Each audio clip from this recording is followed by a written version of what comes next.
Have you ever stopped to think if being the first American on Mars would really be a privilege or an enormous curse? Since the times of the space race, the United States has always sought to be the pioneers in the exploration of the cosmos. From the moon landing to leadership in international missions, there is almost a national obsession with conquering the next great achievement. But will getting to Mars first bring only glory, or also an unbearable burden? Imagine what it means to carry on your shoulders not only the flag of a nation, but the gaze of the entire planet. The first American on Mars will not be just an astronaut. He will be transformed into a political, historical, and cultural symbol. But to what extent can a human being handle this responsibility? And what if the mission fails? What if he doesn't survive the landing, or gets trapped on a hostile planet with no chance of return? Will he be remembered as a hero, or as the face of a failure that cost trillions of dollars and decades of effort? In addition, a controversial question arises: is this race to get to Mars first really for science? Or just a matter of national ego and geopolitical rivalry? After all, what is the point of being the first if the price is the life of the one who carries that title? Do you think being a pioneer is always an honor, or can it become the greatest condemnation a human being could face? Being the first American on Mars may sound like a glorious achievement, but the reality is much darker. The human body simply was not made to survive on Mars. The trip there will take at least 6 to 9 months in a microgravity environment, which means muscle loss, bone deterioration, and a weakened immune system. Now imagine arriving on a planet where gravity is only a third of Earth's. Will the human body be able to adapt without suffering irreversible damage? And that is just the beginning. Cosmic radiation on Mars is a silent enemy. Without the protection of Earth's magnetic field, astronauts will be exposed to extremely high doses of radiation, capable of drastically increasing the risk of cancer, neurological problems, and even genetic damage. Would anyone be willing to pay with their own health, and perhaps with their own life, just to guarantee the title of first? But beyond the body, there is the mind, extreme loneliness, the distance of millions of kilometers, and the impossibility of a quick return can erode any psychological balance. Could a single human being, isolated in a red and hostile landscape, manage to remain sane? Or would this pioneer end up being remembered as the martyr of an experience that was far too cruel? And you? Would you accept to embark on a mission knowing that you may become not humanity's hero, but the tragic example of how far ambition can take us? If being the first human on Mars is already a risky achievement, being the first American carries an even greater burden: geopolitics. Imagine what it would mean for the United States to achieve this milestone. It would certainly be sold as the greatest victory in the country's history, a new post-Cold War in space. But would this pioneer be treated as an explorer, or as a piece in a game of power?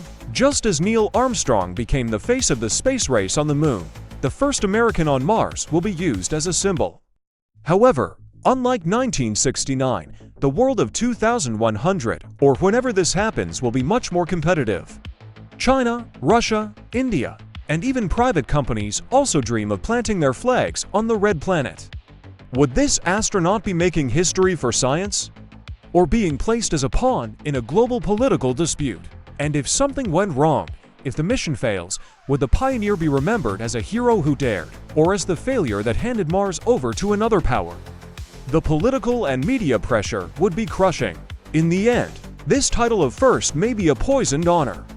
After all, is it worth risking life in a lethal environment only to be used as propaganda? Imagine being millions of kilometers away from Earth, stepping onto a completely deserted planet without any other human by your side. As much as it may be a historic milestone, being the first American on Mars also means facing loneliness on a level never experienced before. After all, how do you deal with the fact of being the only human presence on an entire world? The first missions will probably have small crews, but if this pioneer is the first to step down, he will be remembered as the only human on Mars at that moment. There will be no crowds to cheer nearby, nor family members to hug. Only the suffocating silence of a red planet, with the Martian wind blowing against the spacesuit.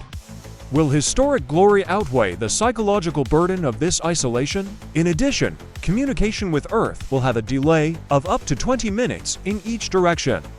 This means that, in moments of crisis, this astronaut will be practically alone to make decisions that could mean life or death. Loneliness will not be only emotional, but also practical. There will be no immediate help, only echoes of distant voices. Deep down, perhaps the greatest challenge will not only be surviving physically, but bearing the idea of being the first human to carry the burden of planetary solitude.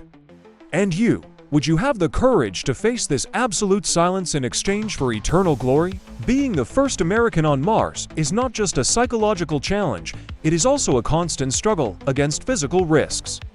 The Red Planet, as fascinating as it is an extremely hostile environment for the human body. Without a protective atmosphere like Earth's, cosmic and solar radiation hits the surface of Mars much more intensely. This means that the Martian pioneer will be exposed to levels of radiation that can cause serious DNA damage, increasing the risk of cancer and other long-term health problems. Another critical point is gravity. Mars has only 38% of Earth's gravity, which, in the long run, can cause bone loss, muscle weakening, and even affect the functioning of the heart and circulatory system. Will the human body be able to adapt, or will it slowly collapse under these conditions? And we cannot forget the immediate medical risks. A simple infection, an inflamed tooth, or even an accident during a spacewalk could turn into an emergency impossible to treat. After all, there will be no hospitals, nor complete medical teams, only limited resources, dependent on improvisation and survival protocols. This leads us to an uncomfortable question. The first American on Mars may not be remembered only as a pioneering hero, but also as someone who carried in his own body the most brutal consequences of this adventure. Is humanity willing to accept this inevitable sacrifice in the name of space conquest? Being the first American on Mars will bring an undeniable historical weight. His name will be eternalized in books, in schools, and in collective memory as someone who opened the doors to a new era of humanity. But, along with the glory, also comes the weight of loneliness, risks, and personal sacrifice.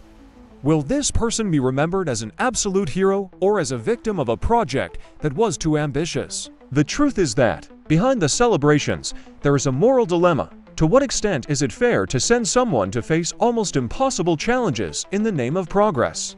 Will this pioneer be seen as a symbol of courage or as a pawn sacrificed in a power game between nations and corporations? Another point is the emotional legacy. Imagine carrying the awareness that you were the first, but may never return to Earth. Will the feeling of making history outweigh the pain of distance, isolation, and uncertainty? The most curious thing is that this pioneer may not even see the fruits of his mission. He or she may prepare the way, but it will be other generations that will reap the benefits: cities on Mars, technological advances, and a new vision of humanity as a multiplanetary species. In the end, the question that remains is it worth being remembered as the first American on Mars if, for that, it is necessary to pay the highest price of all, one's own life and humanity? Perhaps the greatest legacy is not reaching there, but reflecting on the limits of what we are willing to risk in the name of the future.